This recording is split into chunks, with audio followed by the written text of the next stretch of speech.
BYL North, I hope you didn't think that we forgot about you. We just broke down our BYL South Summer 2024 playoffs. Now it's time for us to do the same with the North. So it's an exciting week for BYL. We announced our two new locations that are tipping off this fall. Four Kicks in Marlboro, BYL Central in Marlboro, Mass, as well as BYL Connecticut at the Co-op Sports Center, Co-op Vale Sports Center in Berlin, Connecticut. So both of those will be tipping off this fall, but we're here to talk about the summer. And specifically, we're here to talk about our North Division that plays its games at Apex Athletics in Peabody, Mass.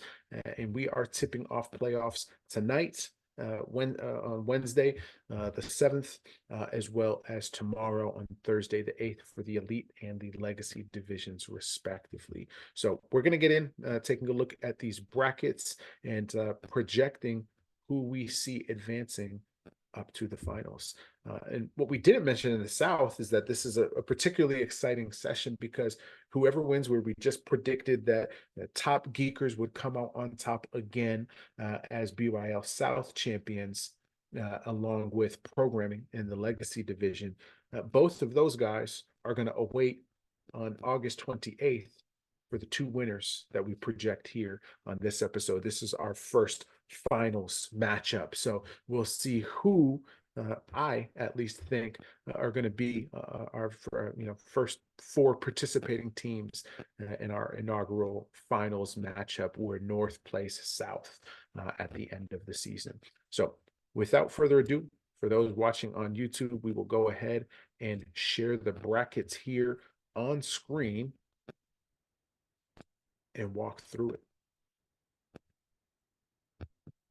So again, our playoff preview for our BYL Northern Conference for the summer of 2024. And we are going to start off with the Elite Division that plays tonight, Wednesday, August 7th. So same as with the South, you'll notice that the Elite Division, because there's 6 teams, it's a little bit of a hybrid round because your top 2 seeds actually have a bye. So they're automatically in the semifinals. And that's Team Friend and A1, our reigning champs, 2-time reigning champs.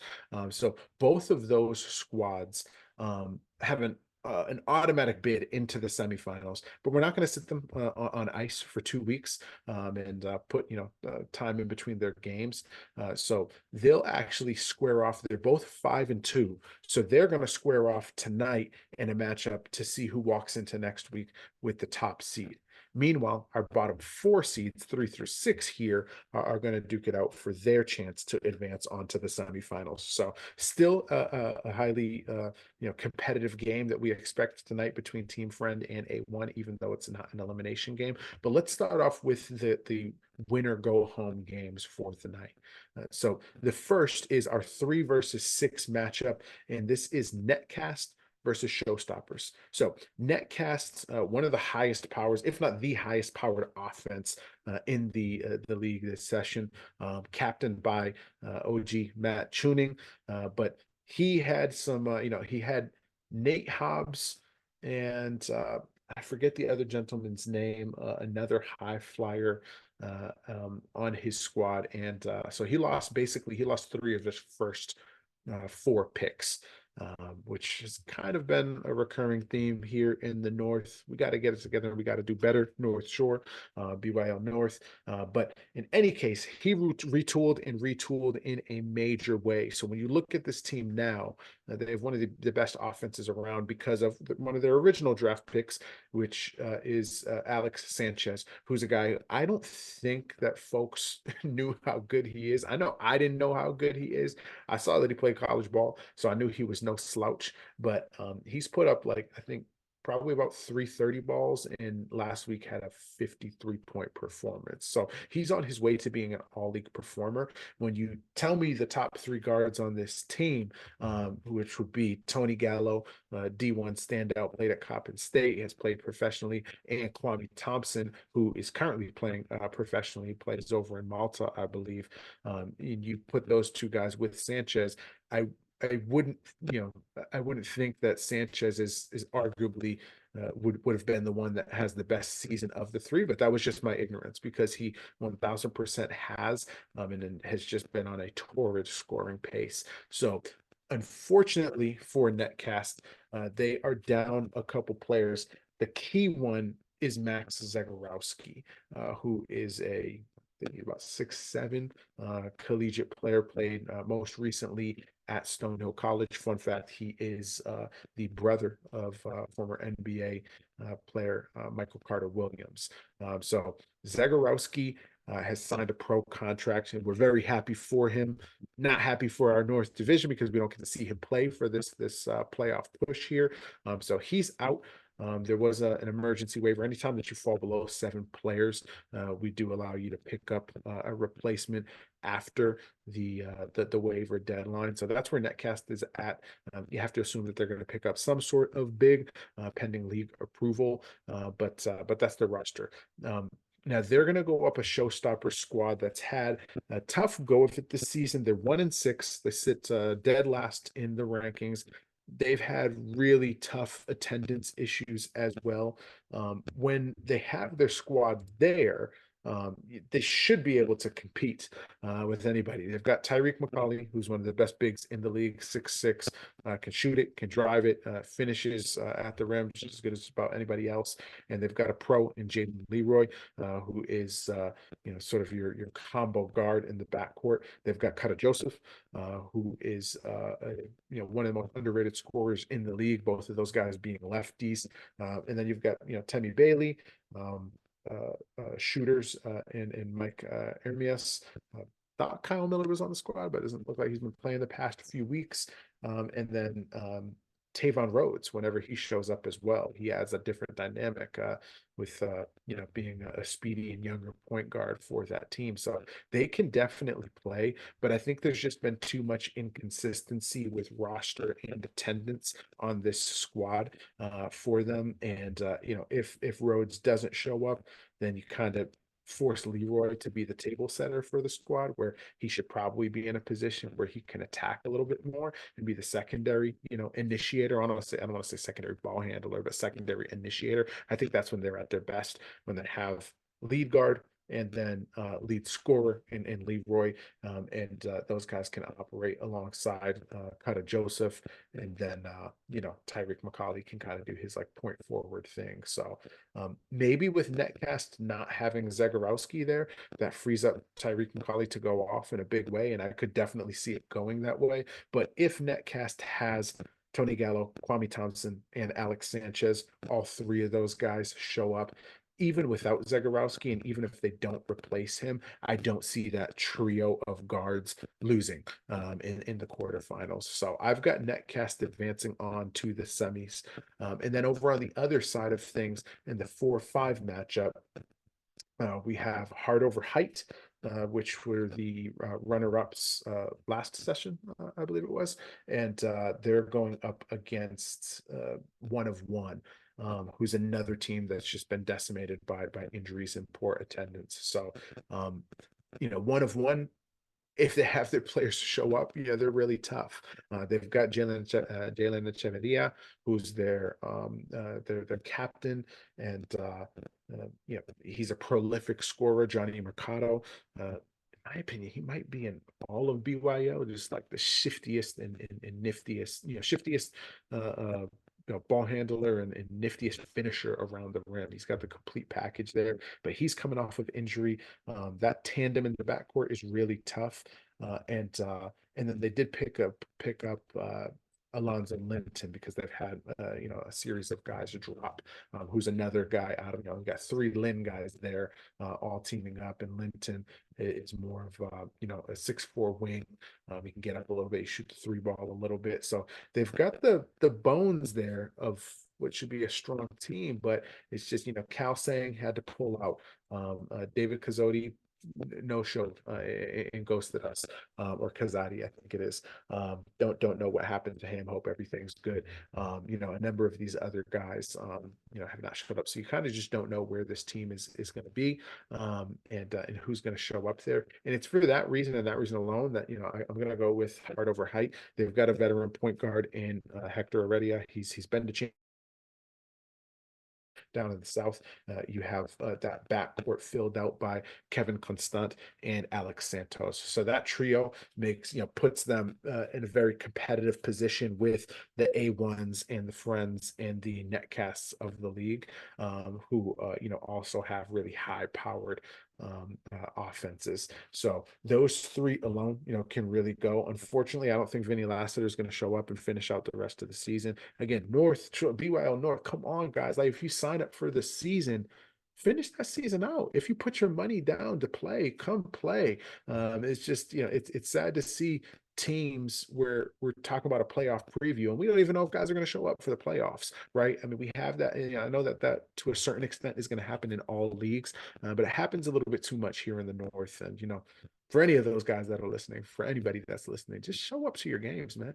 You can catch an injury at any point in time. Like, you can go to cookouts and you can go to, anywhere else any other time, but BYL is a special occasion. The playoffs are really good competition, so we want to see guys come out and perform. So anyways, I'm going to stop on my diatribe about that and talk about the rest of this roster. So really where their big gap is in the front court for heart over height.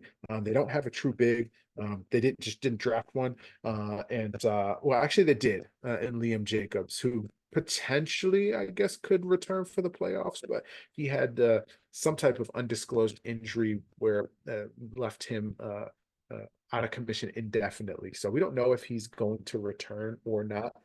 If he does, that really changes the outlook for this team beyond the semifinals. But I don't think that they have a problem tomorrow night unless we see, Echeverria and Mercado both go off for 40 points. I think that's what it's probably going to take, because Constant and Santos and then Heredia with just his high IQ, that's a really, veteran and tough backcourt to match up with. And then you've got a shooter like Cesar Castro to spread the floor, and you've got sort of jack of all trades, sort of defensive stopper and Junior Oyerambi out there who can do some of the dirty work for you. So I think that heart over height has enough to get past one of one and make it to the semifinals. So we don't know how things are going to shake out with Friend and A1 tonight. So let's just assume that they both stay put in the 1 and 2 spots respective here.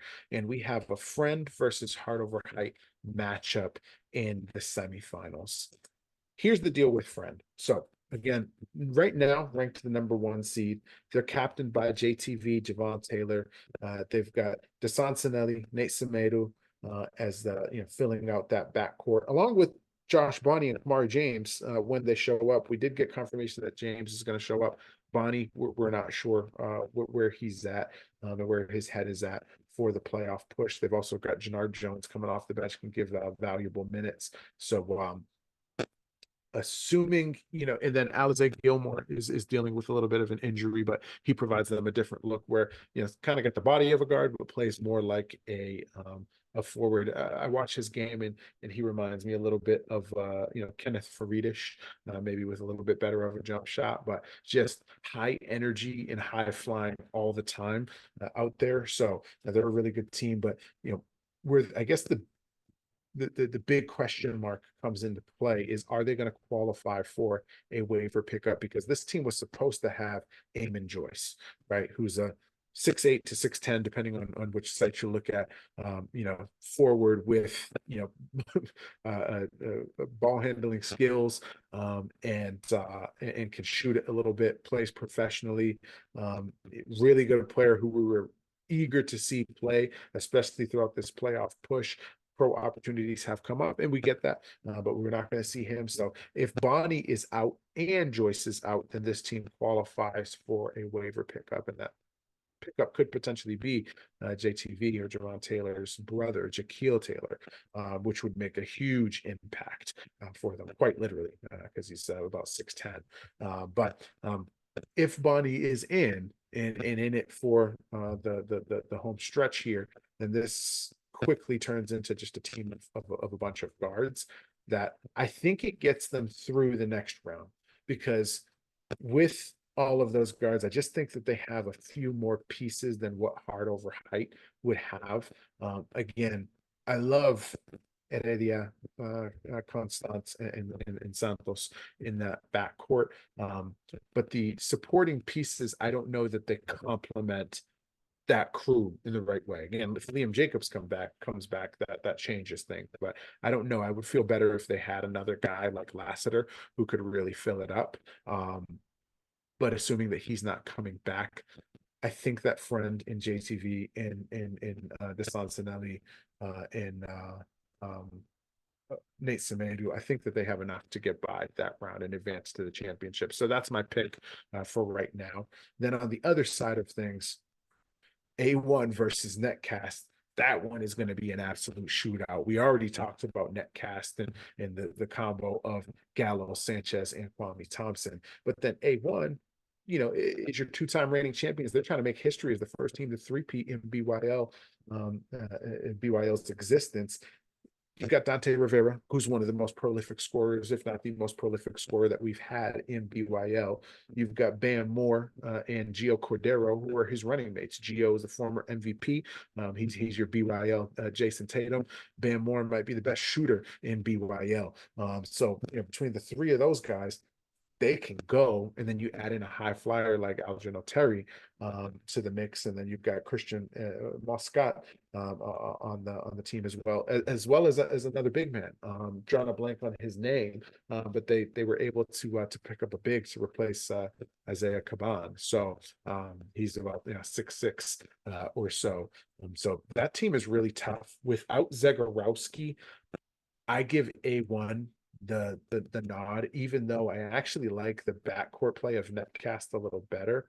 But then having to uh, collide against Bam Moore, Algernon Terry, and then the new big man that A1 got, I think A1's too strong, and I think that they will advance to their third straight championship.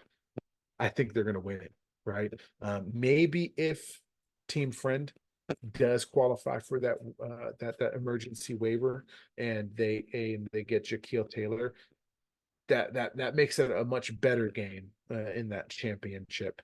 But I still would give A1 the nod because of the consistency with their roster, right? They've had Dante Rivera, Bam Moore, and Gio Cordero now for 3 seasons. They add in guys, and Cristian Moscat has been a part of that team as well, as CJ Caraballo. So they've got 5 or 6 guys who have been there and done that with that team. And then you add in pieces like Algernon Terry and the big, who are not guys who are going to call ISOs and need the ball, need to touch the rock all the time to be effective. They're more so guys that can kind of play like that, from what I've seen, play that Aaron Gordon type role for AJ Terry, and then for the new big that they have, it seems like he's mostly in there as a defensive and cleanup presence for them. So they should be able to continue doing what they do best, which is just letting Dante, Gio, and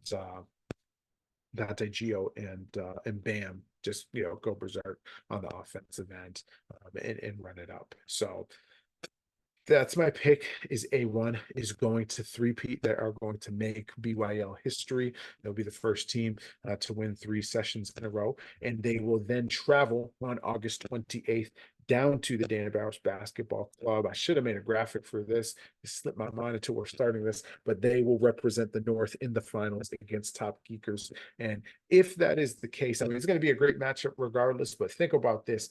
Top Geekers, repeat champions, been to 3 straight championships, or 4 straight championships down in the South, versus your three-peat Northern champions in A1. You'll have Aaron Calixte, Kwame Lee, Mike Resnick going, Terrell Williams going up against Dante Rivera, Gio Cordero, Bam Moore, Algernon Terry, right? I mean, that game, we should charge for people to come in and see that game if we, are so blessed to have that matchup take place. But again, that'll be Wednesday, August 28th at the Dana Barros Basketball Club. That is our finals. It's our first one. The North champions are going to play the South champions, but we're getting ahead of ourselves, right? Don't want to put too much more of a target on A1's back.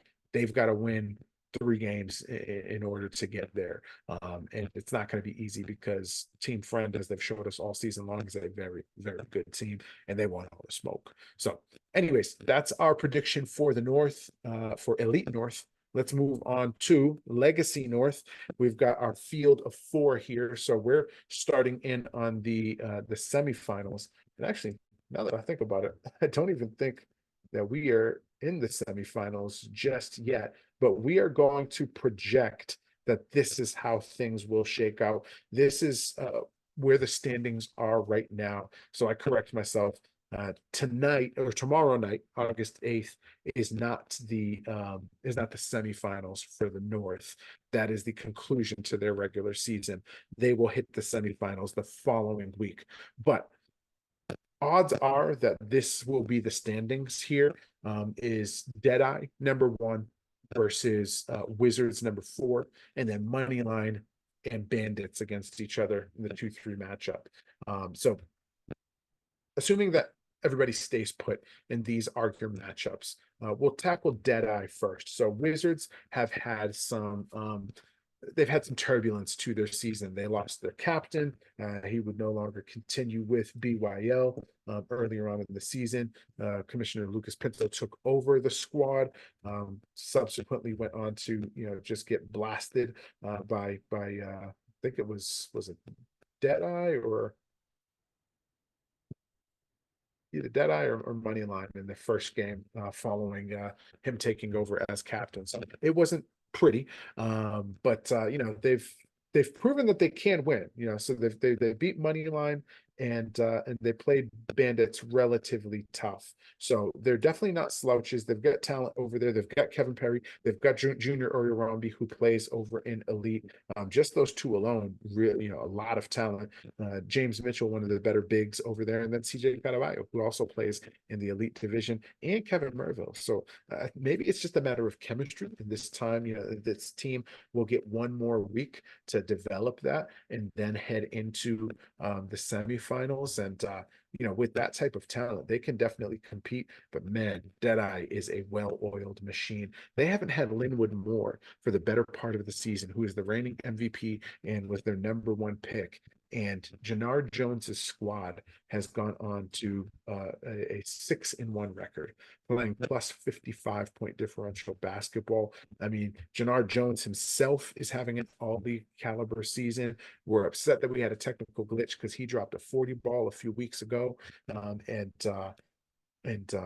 He's in prime position for an all-league spot. But they've also got Kitty Ardang, who's a very rangy wing, can shoot the 3 ball. You got Kyle Miller, sniper, plays in the Elite division as well. You've got Bipin Tamon, who's an all-league performer from the Southern Conference, who's playing up there. And then even Dennis Sanabria has been getting in on the action. He had a double-double last week with a career-high 23 points. You've got Hector Sarmiento on the squad, who's a high IQ guy, and Dimitri Dion too. So this team, you can tell when you watch their games, they like playing together. They move the ball really well. Jannard prides himself on, everybody eats over here. Even though he plays really well, it's efficient basketball, and he's not, a volume scorer. So, adding Linwood Moore back into the mix, who he's projected to return for the playoffs, so should be there next week, if not tomorrow night. That just adds now the one thing that they were missing, which is a post, a true post presence. So you add in a 6-1 reigning MVP with all these shooters around him, because when you think about Jannard Jones, Kyle Miller, and Bipin Tamang, that's I mean, the trio of shooters that you have there is just absolutely deadly, and it's on brand for the team that is aptly named Deadeye. So I project Deadeye to move on to the championship, really regardless of who they face in that semifinals matchup. But assuming that it's the Wizards, I think that they will take care of business. They'll move on to the championship. I think that we're going to have a rematch for probably the 3rd session straight, because I think it's been Deadeye and Bandits every session.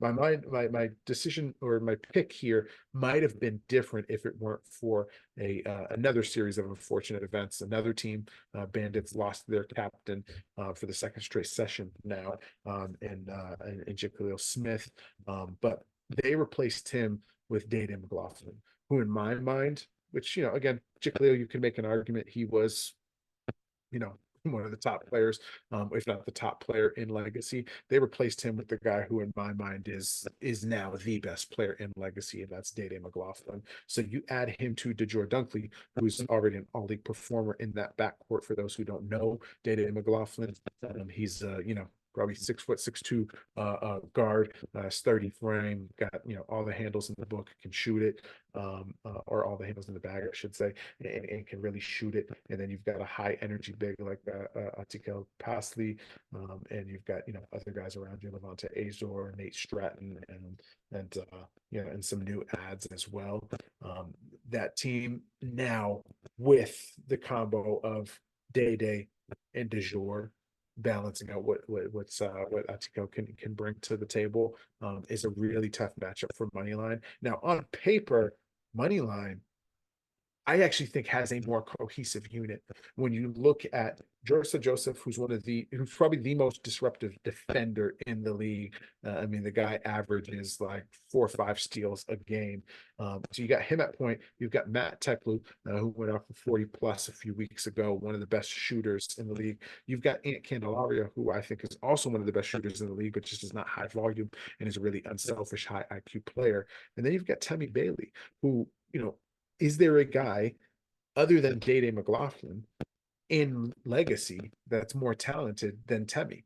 I mean, Temi should be able to dominate. I know he's coming off of injury, but he should be able to dominate. Like 25 and 12 should be an every week thing for Temi Bailey over on Moneyline. But it just seems like in watching this team that the trust in each other and the realization of what everybody else can contribute on the team, is not there.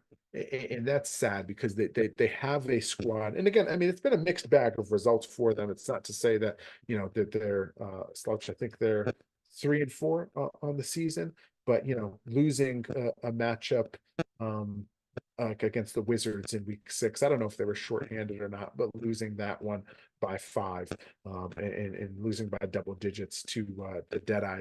They're too talented for that, quite frankly. When you have a shooter of the caliber of Teklu and you have Temi Bailey, who again should be a top 3 player here. I only see Linwood Moore and now Day Day as being on Temi's level because of the will that he can impose physically on teams. I mean, the guy averages double-digit rebounds in elite. He should be able to manhandle legacy competition. And then you add in another guy who played elite last session in Ant Candelaria. But from what I've seen, they just haven't worked Candelaria into the offense the way that they should. It seems like their offense doesn't have, you look at Deadeye and everybody touches the ball. The ball moves so freely and so fluidly throughout the offense. And sometimes it almost feels like hot potato. They're passing up good shots to get great shot. Moneyline doesn't feel like that. It seems like you get a little bit impatient offensively, and guys are getting disgruntled if they're not getting the touches that they think that they deserve. So talent wise, I mean, could Moneyline go off and defeat Bandits? For sure. But I don't think that that's going to happen. I think Bandits is going to win it. I think they're going to move on to the championship. Might lose sight of this just because the core of Bandits is no longer there. But the Bandits, like A1, are also going for a 3-peat. They won the winter and spring sessions of BYL North, or Legacy North, I should say. Again, their core is no longer there, but that will still go down in the books as a 3-peat for them. And they've got a lot of the same players from last session. It's just they don't have the original crew as much. But this will be, in my projection, it's going to be the third session in a row that we see Deadeye versus Bandits. Bandits have come out on top the past 2 times. I think this is Deadeye's session. As long as Linwood Moore is healthy. Now, did pick Deadeye the first two times as well. So hopefully third time's the charm for me. But I see too much offensive fluidity with Deadeye, even with the addition of Dede McLaughlin, who's, I mean, again, a tremendous player. But even with his addition to the roster, um, yeah, Jannard, Bippen, Kyle, all around Linwood, as long as he buys into, just throwing the defense into him and kicking out to those shooters, once they start knocking down, then he should be able to get one-on-one matchups. And again, there's no Jake Khalil over on Bandits anymore. Achika Pasley is actually a very capable defender, but I think Linwood should be able to eat. And if he's not eating, then that probably means that the shooters are eating. I think there's just a little bit too many weapons over there. You mentioned all those guys. I didn't even mention Kitty R, who's been having a great season for them as well. So I think that I loves playing together. I think that they have great chemistry, great ball movement, and a lot of shooting, more so than what the Bandits have. So they would be my pick, but we'll see how it shakes out. So if that's the case, then projecting that finals week on Wednesday, August 28th, we would then see Deadeye take their squad down to the South and Dana Barros Basketball Club and face off against programming. So two teams with high octane backcourts. You'll notice the glaring difference would be Linwood Moore, and if he's healthy and in any type of shape, I don't know that programming has a body to match up with him. But I will say they do have the backcourt talent to keep up with and match the pace of Deadeye. So that's going to be a real matchup there. I guess the real question for Deadeye is, do they have somebody who can defend without use? And I think that probably, you'd probably have to look at Jannard or Kidiar maybe to match up with Jude Valmuse. I don't know if either one of them are up for 40 minutes of that. And that's no disrespect to them. Most are, Jude is an elite level player. So he's one player, but I think his evolution as a playmaker, when he decides to be, sometimes he's just out there trying to get reps and trying to get up as many shots as he can.